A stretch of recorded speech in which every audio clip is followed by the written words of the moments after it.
Hey, welcome back. So now we have Peter Vickery, Compositing Supervisor at Laika. He's going to be here showing how he can control time. Yes, indeed.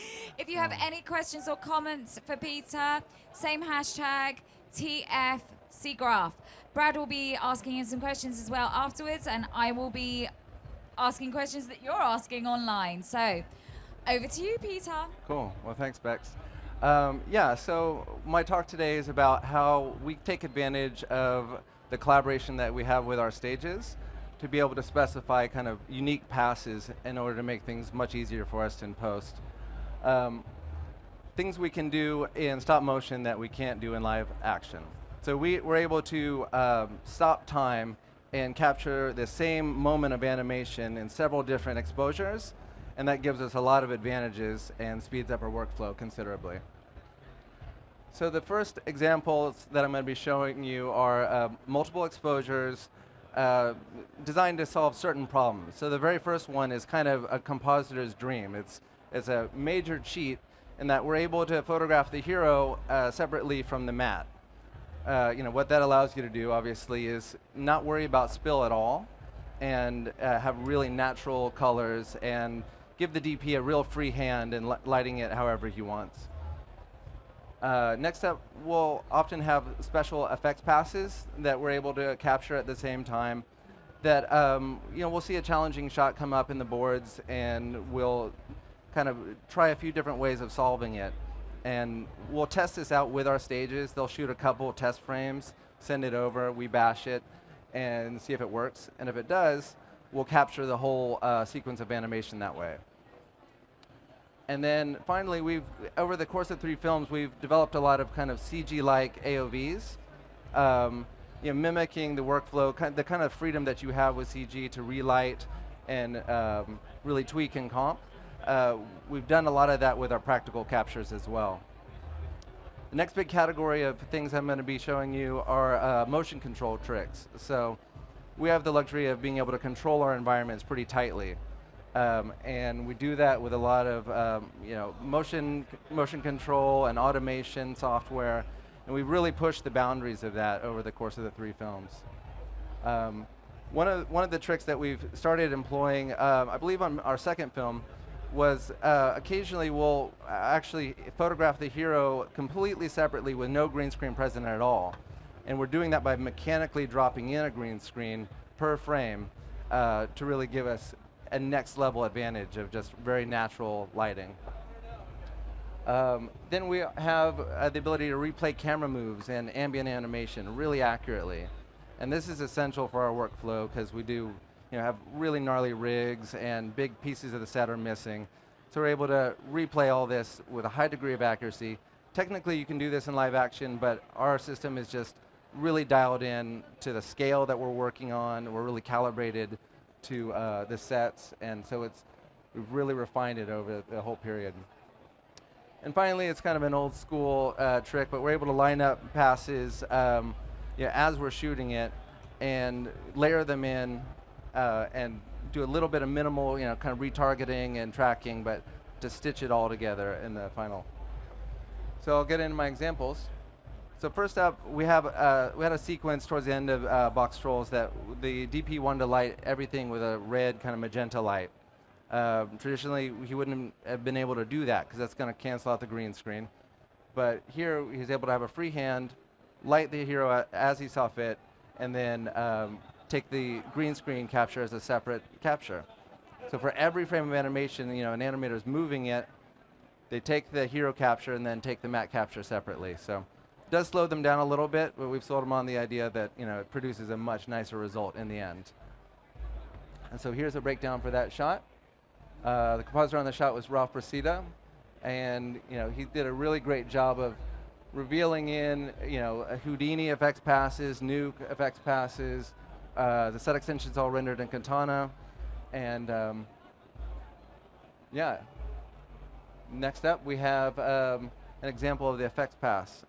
So here we had this thing that we saw on the boards where this truck is kind of in impending doom situations, creeping up on our characters. So we didn't know how much of it we're going to want to see in the final comp.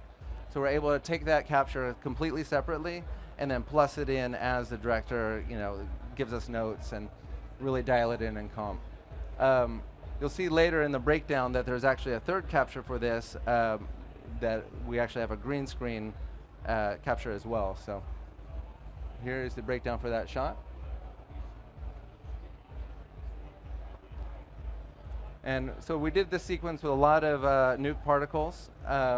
All the fog was generally out of a nuke particle system, and then we would augment as we needed with little hero moments in Houdini. So the final example for the multiple exposures is this kind of more exotic CG-like passes. So for this shot, we saw this coming up in the boards, and weren't sure exactly what this electrocution effect was going to look like. So we tested this out and ended up shooting 4 separate exposures for this shot to mimic a CG kind of workflow. That we have kind of the beauty lighting up top, we have a little bit of a special key next over, then we have kind of a subsurface internal illumination pass in the bottom left, and then finally we have the UV matte capture. And so that's actually UV paint being revealed in with UV lighting. And we use this trick a lot just to get a matte off a character. We've even used it on rigs to help us remove those. But in this case, it gave us a lot of freedom to hit a very creative shot. We iterated it quite a bit on this one. The compositor on this shot was Daniel Leatherdale, and he had quite a challenge on his hand because the people had different opinions of what it should look like and went around for a few iterations.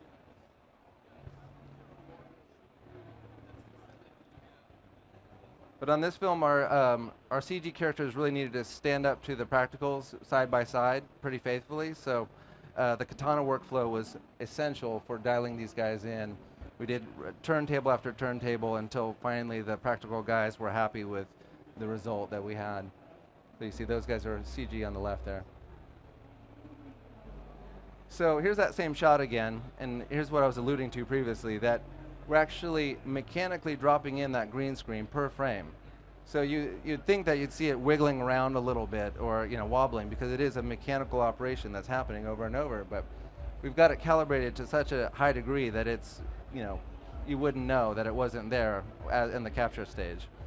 So we had some initial failures when using this technique, that we would actually crash into the deck a few times. But once you have it dialed in, it works a treat. But occasionally, because of the scale of these sets, we're not able to mechanically place it in. So on this next shot, we knew we had to capture these guys in this real environment. It was a very reflective, multi-light source kind of environment. So we actually had the animator drop in a card per character, or per set of characters, and so we could then go back in and layer them together in deep. Again, the compositor on this one was Daniel Leatherdale as well, and he struggled a bit with the deep tool set. Wasn't quite ready when we were using it, and it's moving forward with every iteration, and we hope that we can continue to give feedback on where that's working, where it's not, but when it works, it's genius. So here's a breakdown for that shot. You'll see the characters just drop right into the environment perfectly. We zhuzhed them up a little bit with exposure, but otherwise you wouldn't know they weren't there.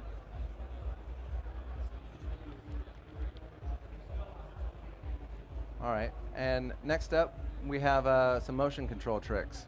So this set, is about 6 foot tall.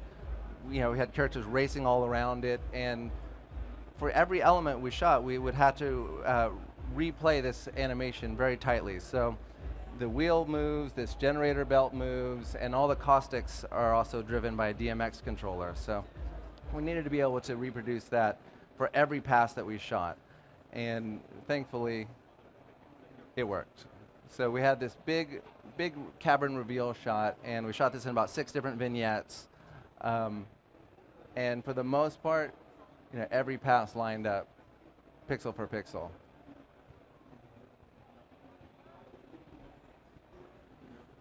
But this was another big proof of concept that our CG box trolls could stand up next to the practicals. We're initially a practical stop motion studio, so we've got a pretty high bar for these things, how well they integrate. And finally, we have just kind of some old school tricks that we're able to do. It's kind of fun that in this situation, the problem we're trying to solve is the puppet is actually a mechanical puppet, and it couldn't hit the mouth shapes for the line it was supposed to give. So we started doing this where we'll shoot the head on a stick, which is actually a separate type of material. It's replacement animation, rapid proto faces, and then marry them together in comp. But this really gives us flexibility to let the animator move on, do things separately on separate stages, and then really deliver value to the whole process. And so we had a practical character next to two CG characters and a CG set extension. Now that's it for my main examples. Here's our little sizzle reel. It shows you kind of a broader scope of some of the environments we had to reproduce. These cobblestones were a little tricky. Getting that right was no small task. Use that shot again. And throughout we're trying to make each step in our process essential. We've got a small team. I've got about 11 compositors, and I think we've got about 16 rotopaint artists. So we need to make sure that each seat is really delivering a lot of value to the process. We have about 1,300 shots per movie, and about a year and a half to get through it. So it can be a trick.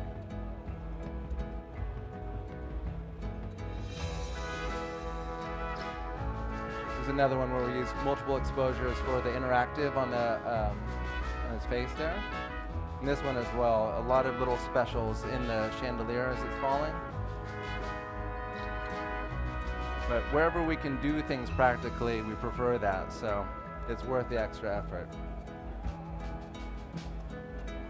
And this, at the time, I believe, was our biggest puppet ever. I believe about 5 foot tall, fully animatable. It's called the Mecha Drill. We ended up making a CG double for it, but we only used it on a couple shots where it kind of was a bigger range of motion than what the practical one could do. But on some of these really big hero shots, they use the full-size thing, and it really pays off in realism. Well, this was a case where we actually used full CG set, full CG character, just because the practical one couldn't do that.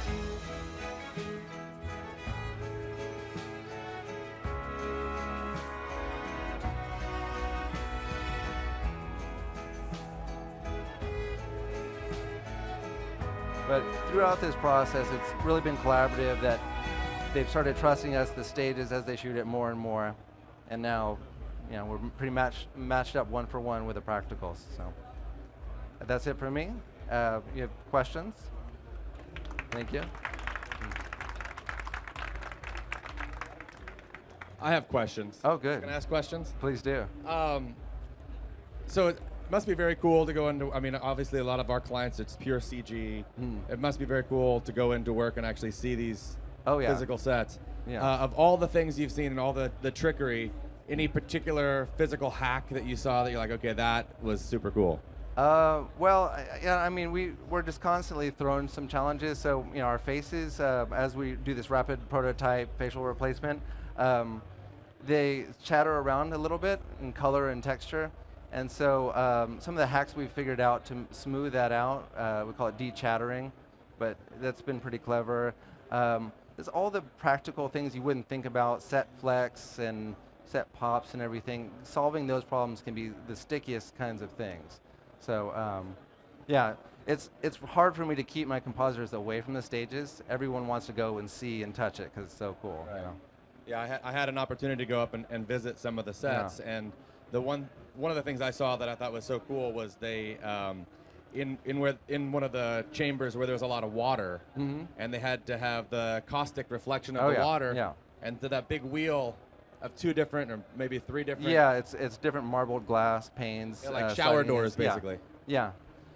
So I mean, that's our head of rigging, is Ollie Jones, and he's done some really crafty things in that realm. And a lot of times, when you say rigging, you mean physical rigging. Yeah.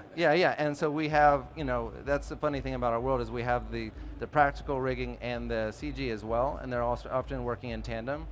And sometimes it's very non-intuitive that things start out in the computer, go to practical, and then come back to the computer. So interesting workflows all around. So when things get animated in the computer, are there particular workflows or tricks that are applied to make sure that there's that kind of steppiness of stop motion? Well, we avoid that. There was and early on we said, should it have that stop-mo feel? And our head of our company is such a top-flight stop-motion animator that he sees that maybe as a slight insult. He's like, what do you mean?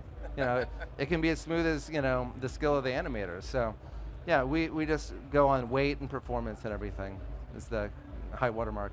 And so, do you ever, inside of Nuke, do you ever use the motion vector calculations to add some motion blur and things to smooth that even further? Yeah, we do quite a bit. And initially on our first film, actually, it was a big no-no, and because we had more of a purist director for that one.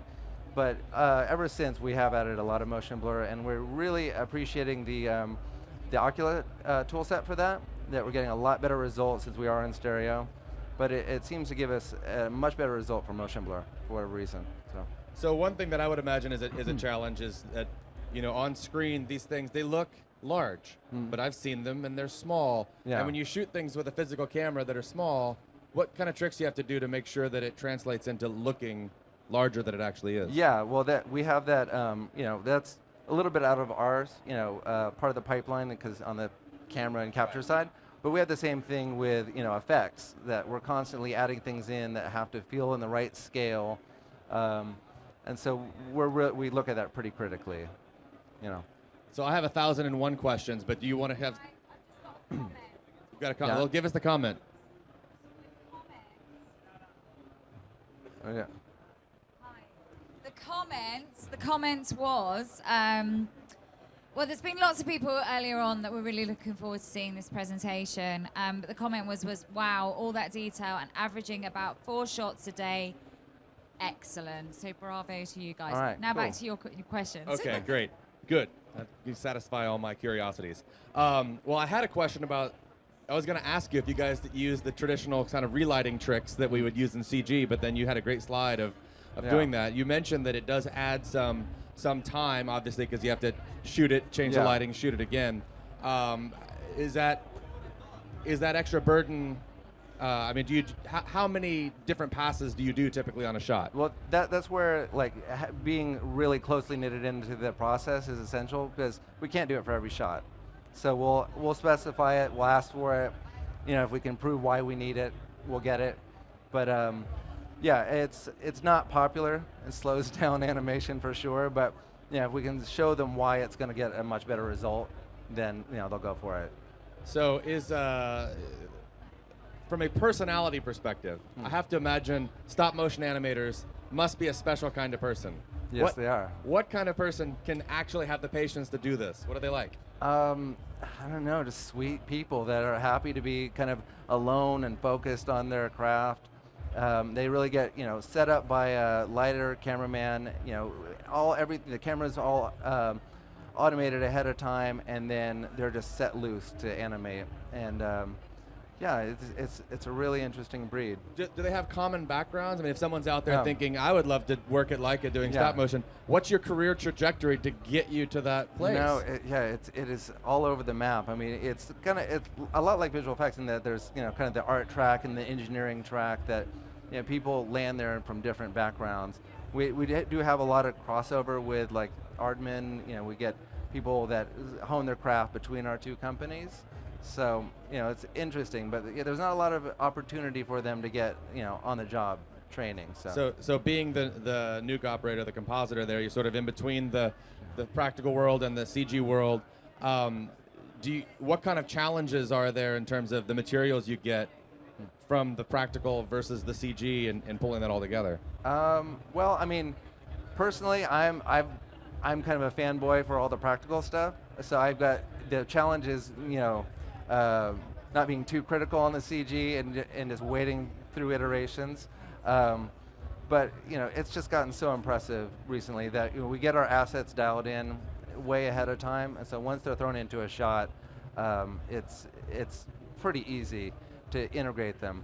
But yeah, I mean the challenge is just not making sure that you're not getting too obsessed. We can't work on these things forever, so we have a typical comp shot in our world is about 2 or 3 days. And so we don't have the huge amounts of time to really dial something in over and over. So I know you mentioned Katana a couple of times. Yeah. I don't know if you mentioned which renderer you were using. Is it PR Man or is it Arnold? What do you? I believe they use PR Man still. PR Man. Yeah. And do you know why specifically they chose Katana for that project? Are they using it for the overrides and the variations? That's a little bit out of my expertise. But, yeah. Well, I'll just guess. Okay. All right. Yeah. Because it's awesome. That's why I chose Katana. So the dance scene that you showed there with the different green screen cards and whatnot. Okay. The blend was beautiful. I mean, the combination of the CG and the stop motion. It's hard for me to choose. I would they both looked amazing. They both married so well. How, as a facility, do you decide? Okay, these are going to be CG. These are going to be practical. It's again, it's done really upfront. So when we break down a sequence, we kind of say these are going to be the hero characters. These guys are going to be background. But they always want us to have something practical in there to kind of keep us honest, so that we have to go that extra mile and really match something. But yeah, I mean, it's specified pretty early on, and they just kind of, in that particular sequence, we had a lot of kind of, syncopated motion, and so those were kind of easy to spot. Like, okay, these guys are all going to be moving in the same way. They'll all be CG. Yeah. Thank you very much. Fantastic presentation cool, and a beautiful movie. What is that? Sorry, one very quick one that came in on Twitter, just quickly. Do you use a lot of custom developed tools in your pipeline at Laika? Yeah, we do. I mean, so over the course, we have the luxury of kind of building on the success of the last film. So yeah, we've developed a lot of custom tools, and we have a couple. I have a couple tools guys that are just. We showed a little bit of it last year at SIGGRAPH, but some fake volume, some volumetric tricks and nuke particles that solve a lot of problems that you traditionally have. But yeah, that's been the nice thing, is that we're not trashing and burning, after every show. Yeah. We build on the success of the previous. Yeah. So. Yeah, that's awesome. You've made someone happy. Cool. All right. Okay then, we're going to take another break for 10 minutes, and we will be up with Charles Rose from Tippett, who's going to be talking about TED 2. Big round of applause for Peter, who's just left the stage. Thank you. We'll see you again in 10 minutes' time. Thank you.